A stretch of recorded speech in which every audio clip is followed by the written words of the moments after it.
Buenas tardes a todos. En primer lugar, quiero darles las gracias a la organización de Leer Iberoamérica Lee por la invitación a participar como moderador en este diálogo con Mempo Giardinelli y María Emilia Gallego. Como han dicho, soy Martín Gómez del Instituto Cali Cuervo de Colombia, de la oficina en España de esta institución colombiana. En este diálogo, que lleva como título Por una lectura independiente, sin azafatas diciendo qué hacer, tendremos entonces la ocasión de conversar con María Emilia Gallego y Mempo Giardinelli. Los presento de acuerdo con la breve reseña biográfica que tenemos de cada uno de ellos. María Emilia es doctora en Ciencias Pedagógicas, poeta, ensayista, profesora. Ganó varios premios con sus libros de poesía, recibió la medalla por la educación y es presidenta del Comité Cubano de IBI. Es fundadora de la Cátedra Latinoamericana y Caribeña de Lectura y Escritura. Mempo Giardinelli es presidente de la Fundación Mempo Giardinelli, dedicada al fomento de la lectura. Escritor y periodista, Premio Rómulo Gallegos de 1993, doctor honoris causa por las universidades de Poitiers, del norte de Paraguay, y Nacional de Formosa, de Argentina. Yo quisiera empezar esta conversación con María Emilia y Mempo preguntándoles cuál es la percepción que tienen ustedes con respecto al estado actual de las prácticas lectoras en sus respectivos entornos, tanto vitales como de trabajo. ¿Quieres empezar tú, María Emilia? Bueno, yo pensé que era la lectura independiente, pero no importa. Primero que todo, parte del protocolo real y del sentimental, agradecerle principalmente a Dolores y a Castillo la posibilidad de haber conocido a Inés, la posibilidad de estar aquí en España. Un día como hoy, en que mi padre nació en este país hace 121 años. Creo que sencillamente me emociona. Además, hoy cumpleaños también la hija de una persona importante, querida. Y también lo digo porque, ¿por qué no? Aquí realmente a esta mesa, después del día de hoy, le ha quedado poco, ¿verdad, Mempo? Vamos a ver cómo les traemos lo más posible. Y agradecerle, por supuesto, a las autoridades que patrocinan y que organizan este evento, la posibilidad de estar aquí. Y la posibilidad de aprender. He aprendido realmente muchísimo. Y no es un decir, sino de verdad que es así. Ayer yo tuve un rato de malcriadez. Uno no debe hablar de cosas personales, pero ¿por qué no? Aquí todo el mundo ha hablado de lo que ha entendido y yo también tengo derecho. Con Dolores y la posibilidad de establecer el guión. Intuitivamente, como se dijo aquí que era leer, parte de leer tiene que ver con lo intuitivo. Algo me dijo que yo tenía que estar primero aquí hoy en la sesión para por lo menos tratar de encontrar un primer peldaño, a ver cómo puedo continuar. Si no hubiera escuchado a Abel Santos esta mañana en su fabulosa comparecencia, no hubiera pensado no me hubiera transportado a hace 25 años. No voy a hacer el cuento exacto, pero sí la esencia. Estaba yo en un cementerio de mi país, en una provincia de mi país, y me extravié, como quien dice, y llegué a la zona esa de los cementerios que existen en todos los lugares, donde ya nadie va, donde estaban no ya ni siquiera las lápidas, sino la tierra, y había una lápida medio borrosa y se me ocurrió el instinto también limpiarla. Fue tan fuerte el impacto que me hizo entonces que es una de las pocas poesías, ensayos que si se quiere.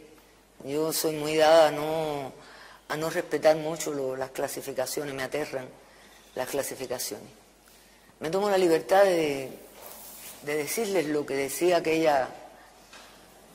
aquella lápida y que es verdad que me la sé de memoria porque yo no tenía la más mínima idea de que aquí se iba a hablar de los cementerios.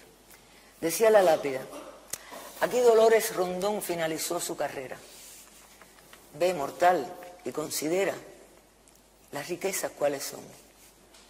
El orgullo y presunción, el dinero y el poder. Todo llega a fenecer y solo se inmortaliza el mal que se economiza y el bien que se pudo hacer. Un poema, un mini ensayo, porque ¿por qué no puede ser un mini ensayo si es un cuento? Cuando despertó el dinosaurio todavía estaba allí, que le pone los pelos de punta a cualquier profesor de literatura que tenga que probar, demostrar y explicar que sí, que es un cuento, y un señor cuento. A partir de ahí, por supuesto, comencé a pensar inclusive en ideas que no había pensado cuando titulé un ensayo. No lo creo. Un crítico importante cubano que le hace el prólogo dice que en realidad la materia del ensayo puede ser no solo el arte y la naturaleza, sino también el mundo de las ideas y en general todo lo que constituye un objeto de vivencia. El ensayo, ante todo, representa una obra de personalidad. En aquella lápida, el que escribió aquella lápida, había una obra de personalidad, por lo tanto puede ser un mini ensayo perfectamente. Pero a mí me gusta no por humildad, no por modestia, sino por humildad. Para mí hay una diferencia. Lo que una de las grandes poetas cubanas, o poetisas como se considere, Fina García Marrús, tenemos dos grandes inmensas en mi humilde concepto: Dulce María Loinás, a quien conocen creo que un poco más los españoles, y a Fina. Fina, hablando del ensayo, dice: pero pensando en Martí, quien prefirió acuñar la crónica y que nunca citaba, nunca he escrito un ensayo, sino una invitación a la lectura. Por lo tanto, yo prefiero pensar que ese ejercicio de reflexionar y de tratar de conversar con el otro, cuestión cada vez más difícil, de dialogar de tú a tú, de sentirse uno cómoda cuando habla con el otro sin tener que estarse inventando personajes, ni puestas en escenas, ni nada parecido. De verdad, conversación es una invitación siempre a la lectura. Yo pienso como piensa la colega Clara, ¿no?, chilena, es así, que nos hemos circunscrito mucho, para bien o para mal, no sé, yo no trato de no juzgar, sino inquieto, porque estoy siempre inquieta. ¿Hasta dónde, cuando hablamos de la lectura, nos circunscribimos al libro? Y eso es bueno porque indiscutiblemente el libro quizás sea el final de un camino, o la concreción de un camino, o el reservorio de un camino donde está, como bien conoce Mempo, defiende y escribió, la memoria. La memoria sin la cual no hay un antes ni hay un después, pero la memoria que está situada dentro de los procesos del pensamiento en un lugar privilegiado que es solo, a la memoria solamente la supera la imaginación. Entonces voy a leerle el mini ensayo o el mini comentario que saqué de un ensayo de Roberto Bolaño, a quien conocí cuando ya prácticamente, si no había muerto, estaba a punto de morir, con quien tengo una empatía muy natural y muy particular. Bolaño era geminiano, Bolaño tenía hepatitis C y de eso murió. Yo soy geminiana y el virus C lo eliminé hace poquito, pero el hígado sigue malito, de ahí la inquietud. Dice Bolaño: el avión caía a una velocidad impresionante, aunque la palabra impresionante aquí no tiene nada que decir. La sensación que sentí abrazado a mi mujer y a mi hijo fue de realidad, una realidad densa, pesada, irreversible. Allí no había nada irreal, ni luces, ni películas, ni azafatas diciéndonos qué hacer. Quejidos y gritos. una vieja sensación de realidad que todos los seres humanos conocen. Luego, 10 segundos después, el avión se estabilizó. Algunos volvieron a dormirse, otros pidieron whisky. Uno de los pasajeros aseguró haber visto a una azafata rezando de rodillas en la cocina.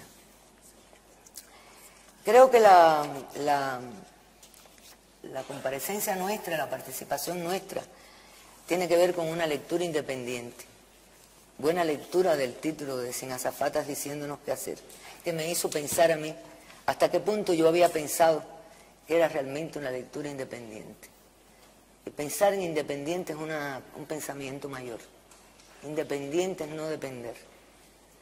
Y vivimos en colectivo, en sociedad, somos humanos. Dependemos los unos de los otros de cualquier manera. ¿Qué significaría ser independiente? Quizás en un momento determinado tomar decisiones trascendentes, decisiones en situaciones límites como esta del avión, como esta de saber que uno viene en un avión 7 horas allá arriba, de La Habana aquí a Madrid, algo terrible. Yo le tengo terror a los aviones, pero no los coge, porque de otra manera puede llegar a los lugares. Ser independiente. A finales del siglo XIX, Martí escribió: el hombre apenas entra en el goce de la razón que desde su cuna le oscurecen, tiene que deshacerse para entrar verdaderamente en sí. No bien nace, ya están en pie junto a su cuna, con grandes y fuertes vendas preparadas en las manos, las filosofías, las religiones, las pasiones de los padres, los sistemas políticos, y lo atan y lo enfajan, y el hombre es ya, por toda la vida en la tierra, un caballo embridado. Cualquiera sabe que un caballo embridado no puede volar.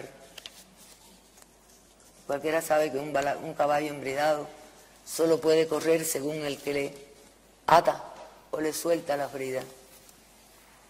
En fin, que me pareció a mí que a pesar de haberse escrito a finales del siglo XIX, escrito por Martí, yo soy una martiana casi enfermiza, el primero, el más grande, el más universal de todos los cubanos, merecía la pena pensar que ser independiente debe ser eso, debe ser no tener brida, debe ser volar, debe ser correr, debe ser echarse, debe ser en efecto de vez en cuando aceptar la presión del jinete. Siempre hay algo que te ata, hay alguien a quien tú respondes, hay algo a lo que tú te le ofreces. Le ofreces obediencia o le ofreces complacencia o lo que sea. Pero ser independiente es eso, saber siempre que si uno tiene que echar a correr con sus propios pies, aunque tropiece, aunque se caiga, se tiene que levantar también, bien con ayuda, bien como sea, pero correr y volar.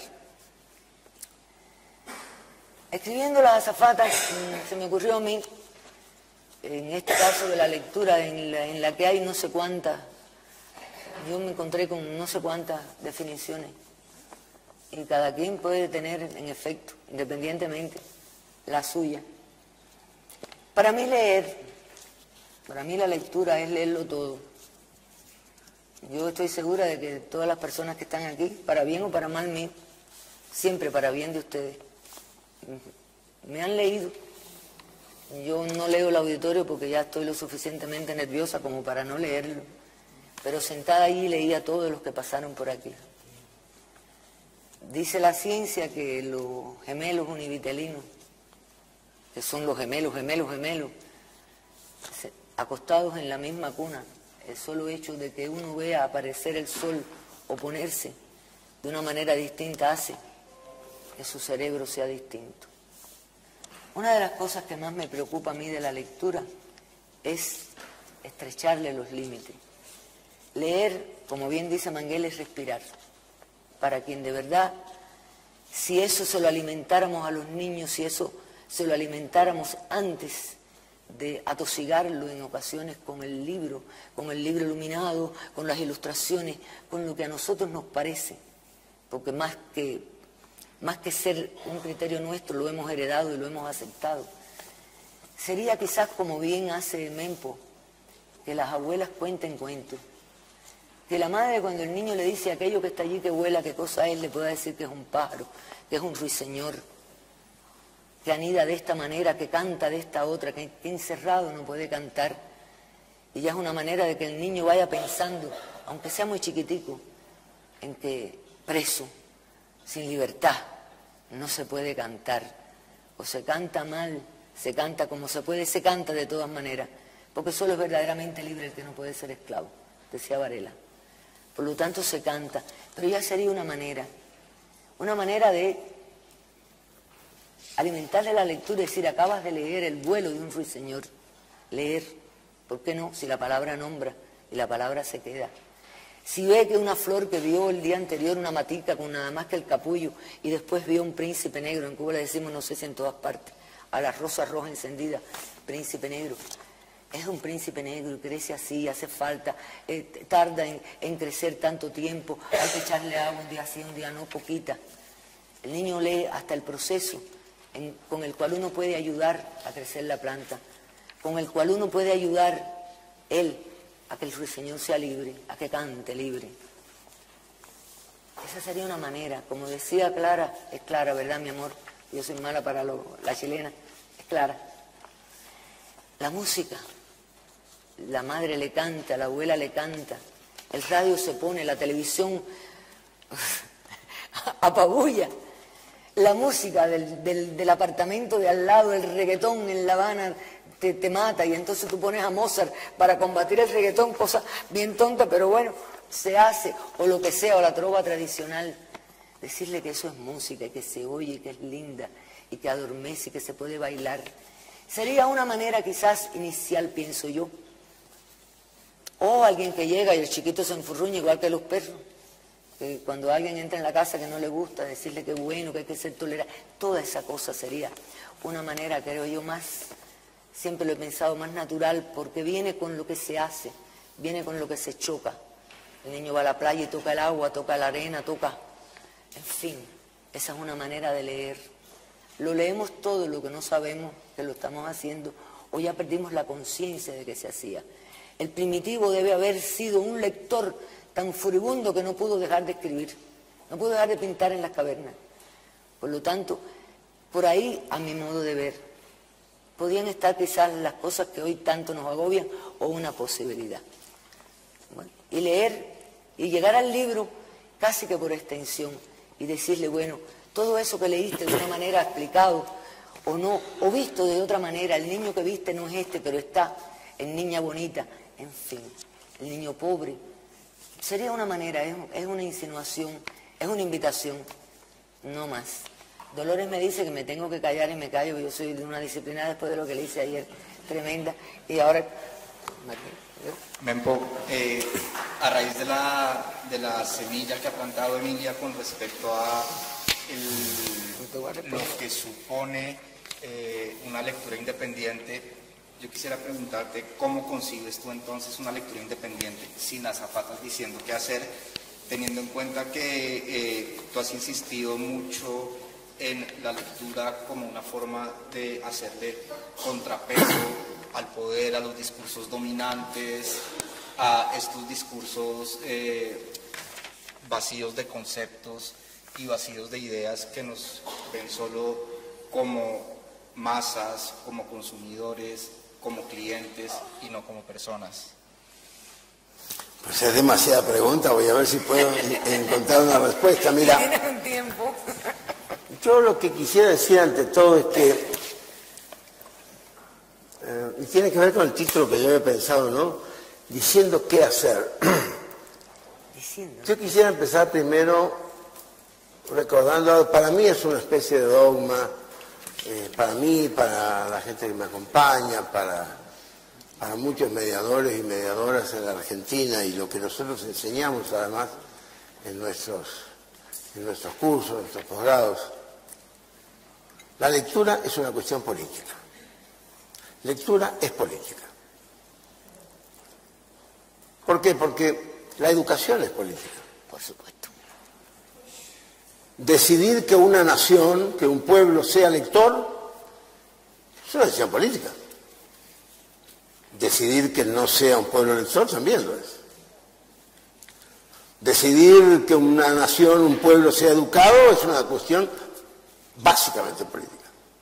Decidir que un pueblo no sea educado y por lo tanto manipulable también es una cuestión política.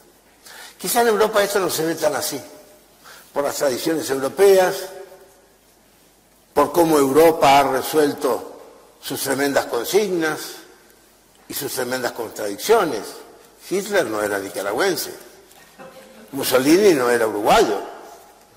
Quiero decir, Stalin no era argentino ni chileno. Entonces, Europa tuvo un modo de resolver eso y también lo hizo políticamente. Y nosotros en América también lo hacemos políticamente. Solo que nos encontramos permanentemente con bandidos, agazapados, que dicen, no, cobra política, no metas la política acá. Ah, claro, no meto la política, entonces tú gobiernas y dominas como quieres.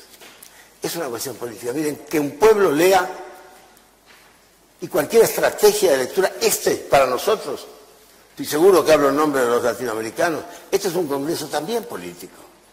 No partidario, no político en el sentido vótame a mí o vota al otro, pero quienes trabajamos por un fomento lector, trabajamos para que el pueblo sea un pueblo sacado de la ignorancia.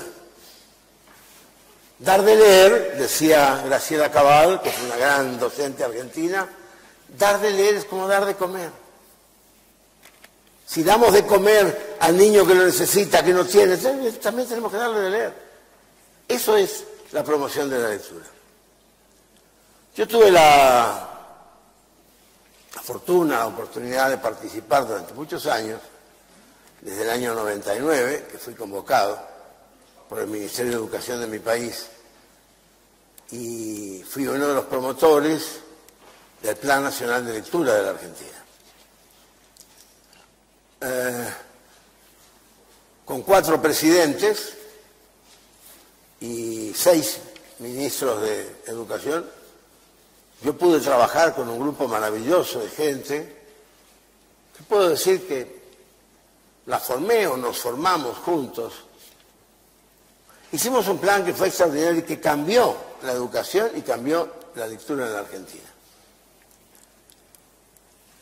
El Plan Nacional de Lectura argentino trabajó sobre la base de un entramado escolar muy complejo, en un territorio muy grande. La Argentina tiene alrededor de 28.000 escuelas, en un territorio 3 veces España, o 4, y con problemas de comunicación muy serios. Trabajamos con una red bibliotecaria que desde Domingo Faustino Sarmiento, que fue el creador de la Comisión Nacional de Bibliotecas, la CONABIB, Bibliotecas Populares, por eso la P al final.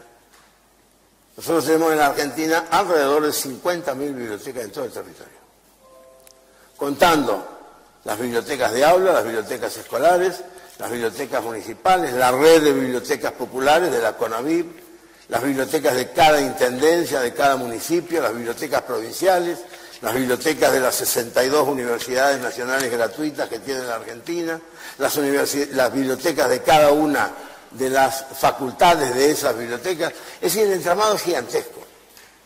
Fue una de las grandes obras de Sarmiento, un hombre muy discutido en la Argentina, cada vez más, pero a quien yo sigo defendiendo y rescatando, porque Sarmiento entendió que, dada la complejidad territorial de la Argentina, era necesario hacer una especie de gran telaraña de bibliotecas.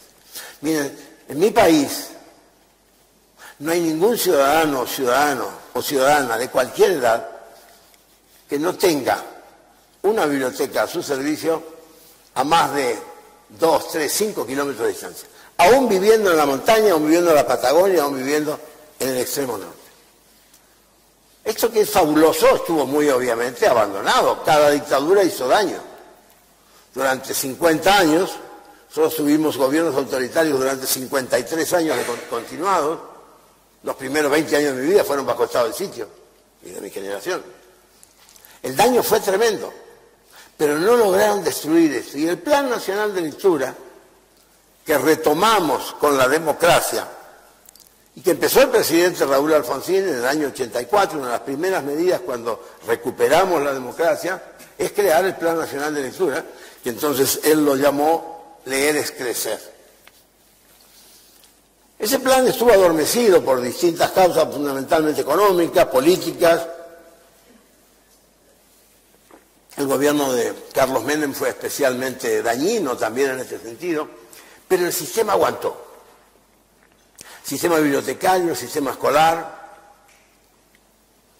el sistema docente. La Argentina tiene 1.100.000 maestros y la población de entre 4,5 y 18, 19 años es aproximadamente de 20 millones de chicos y chicas que hay que atenderlos, que hay que darle educación, que hay que darles libros, que hay que darle lectura. El Plan Nacional de Lectura que trabajamos se dedicó a eso. Y lo que creamos fue extraordinario. Dividimos el país en 6 regiones, juntando varias provincias en cada una de ellas, con responsables titulares, con acuerdos con universidades nacionales, con algunas editoriales, y comenzó una producción y una entrega de libros que fue fenomenal y también imperdonable políticamente. Hasta 2015 se habían impreso o comprado alrededor de 150 millones de ejemplares que se repartían permanentemente a todas las provincias, a todas las escuelas, a todo el sistema. Yo tuve el honor, además, de dirigir las 3 colecciones más importantes. Una se llama Leer por Leer, es una antología de literatura universal en 5 tomos, en pequeños textos de lectura para niños y niñas. Propusimos y recuperamos la lectura obligatoria, la hora de lectura obligatoria en todas las escuelas del país. Quiero decir, el sentido obligatorio es obligatorio desde el punto de vista de la docencia, así que la docencia haga cumplir la hora de lectura para los niños. Puede ser lectura en voz alta, lectura libre y silenciosa, distintas estrategias que si quieren después podemos ampliar. Pero digamos, la lectura volvió a ser protagónica. Otra fue Leer la Argentina, una colección de 7 tomos que de alguna manera recuperaba las distintas regiones, y eso fue para muchos, era imperdonable que lo hiciéramos porque éramos provincianos. Leer la Argentina trataba de desmunicipalizar la literatura argentina. Porque la literatura argentina es vista en el mundo, leída por todos ustedes, como una gran literatura sin ninguna duda, pero es la literatura de un municipio, no es la literatura de un país. Es el gran municipio que es la ciudad de Buenos Aires, ¿no? Que tiene la más grande universidad, que es la UBA. Pero es una literatura municipal. Perdóname, ahora que hablas de esto de los planes de lectura y de cómo esto ha pasado... Pero estoy yendo hacia la independencia, yo quiero hablar de lo que decía ella. Pero déjame terminar esta introducción, te lo pido, 2 minutos. Es decir, creamos un sistema que era no federal en el sentido que la República es una república federal, sino además un sistema de que pudiera llegar de manera igualitaria toda la producción literaria argentina. Rescatamos alrededor de 300 autores y autoras del siglo XIX y XX de todas las provincias argentinas. Eso fue una revolución, créanme que fue una revolución para la educación de la Argentina. Y eso se completó con algo que ya hemos comentado aquí, que fue el programa Conectar Igualdad. Conectar Igualdad fue un programa extraordinario de computadoras para que los chicos puedan estudiar, para que los chicos, incluso aquellos que no podían, perfecto, tengo ese tiempo, tranquila.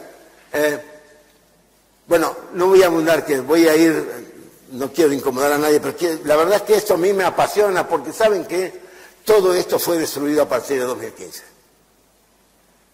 No tardó el gobierno actual en estar una semana en el gobierno que cerraron el Plan Nacional de Lectura y cerraron Conectar Igualdad. Las computadoras que tenían un costo fabricadas en la Tierra del Fuego en 10 fábricas que daban empleo a 70.000 argentinos, tenían un costo de $4 por unidad. En el primer congreso en Davos, el presidente Macri vino y el señor Gates le prometió que le iba a dar mejores que eso. Ahora cuestan $28 cada una. Cuando llegan. Es decir, eso me lleva ahora al fenómeno de la independencia. ¿Y por qué digo? Porque todo eso es política. Nosotros nos ocupamos de la cuestión de los libros, de la calidad de esa literatura. Trabajamos recuperando una literatura extraordinaria argentina, profundamente latinoamericana. Hicimos libros en lo que estaba toda nuestra América, para decirlo martianamente, toda nuestra América estaba en eso, sigue estando. Aún hoy, que han eliminado ese programa, ese plan, a mí me resulta conmovedor. Yo recorro mi país permanentemente, me resulta conmovedor. Los docentes fotocopian, los bibliotecarios fotocopian antes de que se les echen a perder de tan leídos que están esos libros. Solamente de leer por leer se publicaron la primera vez 5,5 millones de ejemplares. Eso es política, claro que es política. Porque había una decisión. ¿Y saben qué? El orgullo nuestro fue que en 2011 la Argentina se declaró libre de analfabetismo. Volvimos a ser un país libre de analfabetismo, cosa que las dictaduras y pésimos gobiernos habían incentivado.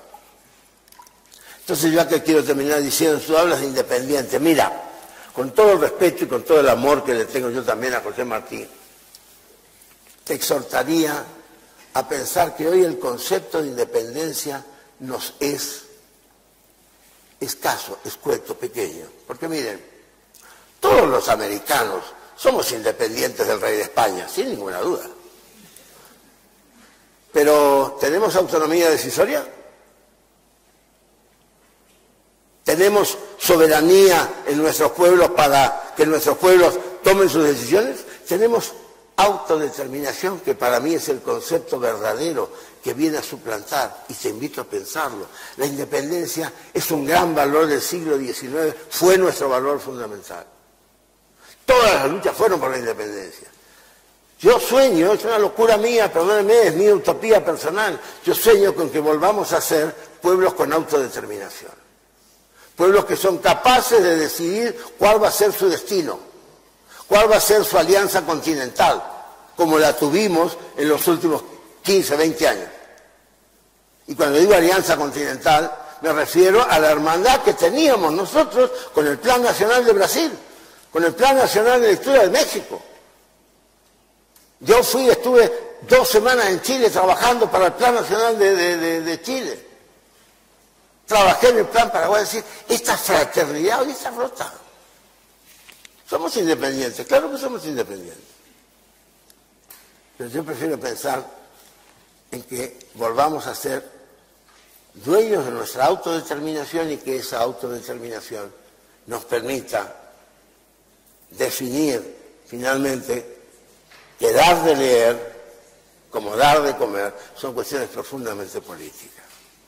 Gracias.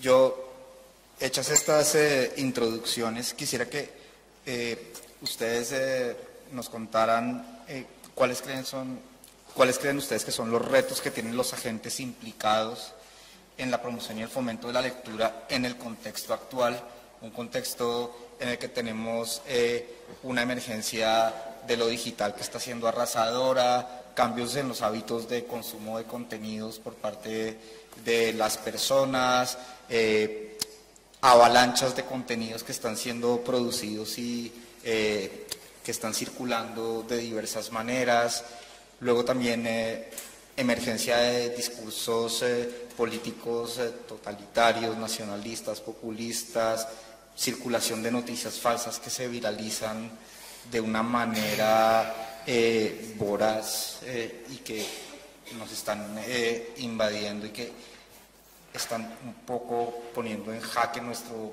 espíritu crítico ¿Cómo ven ustedes esto en este momento? ¿Quieres empezar tú, María Emilia? No le paso Vale, nada. empezamos entonces. Mercedes, ¿no? Estoy pensando. A ver, Vamos despacio. yo creo que por momentos tengo la impresión, y en mi experiencia como mediador de lectura y como fomentador, como promotor, tengo la impresión de que quizá, no estoy seguro, digamos, pero cada vez un poquito más, de que en realidad quizá estamos siendo llevados de la nariz sin darnos cuenta a seguir pensando que el enemigo es la tecnología. Que la tecnología nos cambia todo y que la vida... Y en realidad, lo que yo vengo pensando es, mira, cuando yo voy a leer a una escuela o cuando las abuelas salen a leer, leen desde un concepto que, si se quiere, es antiguo, es tradicional, tiene 6 siglos el papel impreso. Pero las abuelas, cuando van y leen y les muestran a los niños, o les dan libritos para que los destruyan, para que los tachen, para que les pongan bigotes, para que los rompan, porque no hay nada mejor que un libro roto por los niños rompen lo que aman. Cuando eso pasa, en realidad hay una transmisión que ninguna tecnología la va a dar. Ninguna. La tecnología lo que puede hacer después, y es muy bueno que lo haga, es la masificación. Pero si el primer trabajo, que es el que hacemos todos y todas nosotros, que es el de la promoción lectora, que es el de la mediación, que es el de dar de leer y generar lo que todos nosotros o todas nosotras tratamos de dar, que es amor. Es una forma de amor. Eso no te lo va a dar ninguna computadora jamás en el mundo. Nunca. En ese sentido, somos invencibles y tenemos una labor extraordinaria por llevar. Yo a veces acompaño a las abuelas y veo una abuela leyendo ante 50 niños y que ella termina siendo una especie de maga, porque no es una recitadora, no es una performer. No es alguien que propagandiza, no. Lee una historia y la lee y los niños ven leer y nosotros les enseñamos que lo hagan, se ponen así, van viendo y van leyendo, no van mostrando ni van hablando, aunque el cuento se lo sepan de memoria y se lo saben de memoria. Pero la importancia es que es otra transmisión, que es la que hace uno con los hijos, con los nietos. Eso no hay dispositivo que lo dé. El dispositivo, ¿qué es lo que nos va dando? Y es maravilloso como aliado. Es la masificación, es la velocidad, es la cantidad, la pluralidad, la inmensidad de conocimientos, pero el sentido, creo yo, moderno, contemporáneo e incluso a futuro de la promoción lectora es preparar a las nuevas generaciones para que puedan navegar o manejarse sencillamente con solvencia, con conocimiento, con asociación. Esto es con comprensión lectora. Vale. Y termino en esto. El tema de la comprensión, que también se mencionó, ojo con esto, porque la comprensión también es un concepto que nos están vendiendo desde la OCDE. Y hoy me hubiera gustado decirle a don Miguel, perfecto la OCDE, pero mire, la OCDE no es un organismo educativo, es un organismo de comercio. Es la Organización de Comercio de Europa. Y los intereses que tienen no son educativos. Ojo con esto. ¿Por qué? ¿Por qué esto? Porque este detalle tiene que ver con que al mundo que genera todas las tecnologías, lo que le importa es la juventud. Cada vez son más, cada vez se dirigen más a ello. La publicidad tiene cada vez protagonistas menores de edad, niños y niñas. ¿Por qué? Porque son los futuros clientes, son los consumidores. Les importa 3 velines que comprendan, mejor si no comprenden. Y esto es política. Discúlpeme, pero esto es política. Bueno, y para terminar entonces, ¿nos podrías contar tú, María Emilia? No, se quedó en suspenso una cuestión que Mempo mismo nos respondió. Sí, yo pienso que sí, que el ser independiente es importante. Las abuelas de Mempo son independientes. Independientemente de lo que está sucediendo, independientemente de la presión de cualquier tipo, a favor, en contra, por supuesto, con la política que siempre, la política de un gobierno incide, pero es como las estrellas, inclinan pero no obligan. El ser humano siempre está ahí, independientemente de las políticas a favor y en contra. Los que están a favor de esas políticas van a actuar de una manera mucho más proactiva. Los que no están a favor de esa política van a ser menos proactivos. Pero eso que se sembró en cualquier condición, que es independencia, que es sentido de que yo soy yo, de que yo puedo hacer cosas. Yo alfabeticé. Yo tenía 14 años y sencillamente me enfrenté a mi madre, por supuesto bajo los vítores de mi padre, y alfabeticé. Me fui de mi casa, de la cual no había salido nunca, y me independicé. Yo me independicé.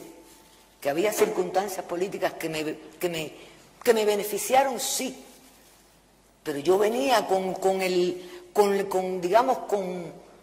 una crianza, con un desenvolvimiento, con eso, con una lectura. Yo me leí Los Miserables con 9 años, castigada por las monjas en una biblioteca.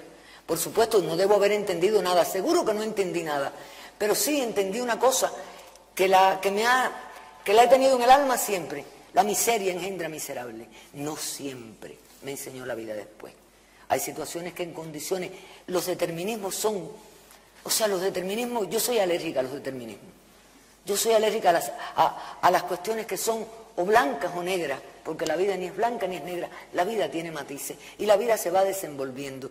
Y hoy compartimos una cosa con un fervor infinito y mañana sencillamente, si esa cosa cambió, se transformó o devino otra, yo no tengo por qué seguir con aquella pasión. O sea, tengo que ir buscando raíces profundas, fuertes, para sostenerme de los vaivenes que en efecto, de una u otra manera, la política te impone. Decía él algo que era la cuestión no sé, que no entendí, de la cantidad de libros y demás. Sí, yo pienso que muchos libros no es el problema. Yo pienso que un programa de literatura de un semestre, que se pase el semestre, no sé, conversando, voy a desviarme, que hablé. Cuando despertó el dinosaurio todavía estaba allí. Yo tengo una anécdota sobre eso tremenda. Yo invito a los profesores de literatura, a los teóricos de la lectura, que demuestren en un tiempo más o menos normal qué es un cuento. Si vamos a la teoría literaria y vamos a todo lo demás y las metáforas y las palabras, no sé, es cierto, cuando despertó el dinosaurio todavía estaba allí. Cuando despertó el dinosaurio todavía estaba allí, quitando los artículos que no son de fuerza, 7, 8 palabras. Se pueden pasar 1 hora, 1 hora y media, 2 horas y media. ¿Quién despertó? ¿Cuándo despertó? El dinosaurio. Hablar mal de Parque Jurásico. Miles de cientos de cosas. Pero lo que sí les garantizo, que quien esté en un taller semejante y lo haga, no con alguien brillante, ni mucho menos, los inteligentes se vuelven, porque hay inteligencias múltiples. Uno sabe de una cosa, el otro sabe de otra. Aquello de que, ay, mi hijo que es inteligente, ay, la niña Hortensia, qué maravilla, qué inteligente. Eso tara a los niños, traumatiza después. Esos niños tienen que ser forzosamente inteligentes.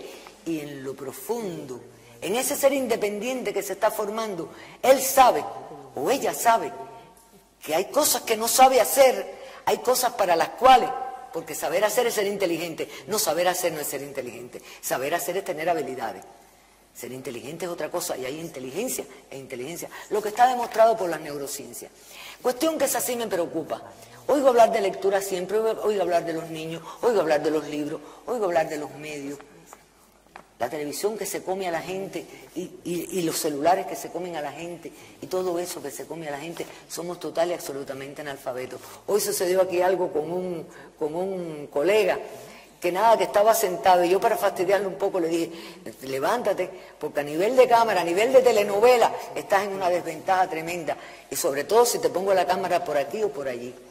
O sea, lo que lo penetra a uno y lo trastorna a uno y lo desvirtúa a uno y lo limita a uno, lo que le resta al ser humano independencia es la falta del conocimiento de las cosas. Cuando uno sabe, uno puede tomar la decisión de sí o de sí no. Cuando uno no sabe, lo manipulan, lo mueven y en efecto nos manipulan a todos de una manera o de otra, porque seguimos viviendo en estanco. Esta lectura, que es la que yo pienso, es la lectura así. Y nosotros sabemos realmente, alguno de nosotros se ha puesto a profundizar en las neurociencias, en lo que hoy la ciencia ha hecho, que la que sí utilizan los que nos quieren manipular, esos sí nos conocen bien, bien, si no, ¿cómo pudiera suceder lo que sucede? Alguien nos conoce bien, los seriales, las telenovelas, todo eso está pensado. Pero si nosotros tenemos la contraparte de que decimos, esta telenovela te la crees hasta aquí, no te la crees, no sé. Sí, yo sí pienso que ser independiente aquí me ayuda mucho hasta ser más, no te voy a decir conciliadora, pero sí más comprensiva, humanamente, de aquellos que se equivocan, de aquellos que están haciendo las cosas pensando que las hacen bien y les salen mal. La vida no es tan sencilla, la vida no es para mí, por lo menos a esta altura de la que tengo, ni en blanco y negro, ni sí ni no. La vida pasa por otra. Y esta vida de ahora, ¿qué hace uno con los muchachos que se pasan con el celular todo el tiempo? Pero es que los padres se pasan con el celular todo el tiempo. Yo he estado en lugares que amo, donde me ha costado entrar en una conversación porque las dos colegas han estado, cada una hablando con alguien y yo no puedo hablar. Pero vas con una pareja, no aquí ustedes que están súper desarrollados. Yo nunca he entrado en internet. Jamás he entrado en internet. La información que tengo me la mandan mis colegas, que le digo, bájame de algo de fulano. Van y me lo mandan por Word. No porque no sepa, no porque no pueda aprender, porque de internet sé bastante, pero teóricamente. Pero en la práctica, ¿por qué? Porque tengo susto, porque tengo miedo, porque eso es algo que no se confiesa nunca, porque sé que cuando navegue la primera vez, lo más probable es que me quede navegando. Y es una maravilla, no sabes lo que te pierdes. No te va, sí sé lo que me pierdo. Bueno, vamos a cerrar que... Sí sé lo que me pierdo, que no es necesariamente lo que se ganan los que navegan. Perdona que te interrumpa, María Emilia, vamos a cerrar que tenemos que dar paso a la que naveguen ustedes, siguiente que me charla. a mí. En todo caso, gracias de nuevo a María Eugenia y a María Emilia. Y a Yo no me llamo por María Emilia, yo me llamo Emilia. Vale, perdona. Solito, sin María Emilia. María Emilia es aquella. Y a Mem por la participación en esta conversación y a Leer Iberoamérica Lee por abrir este espacio para poner esta conversación sobre la mesa. Nos han Muchas cortado. gracias.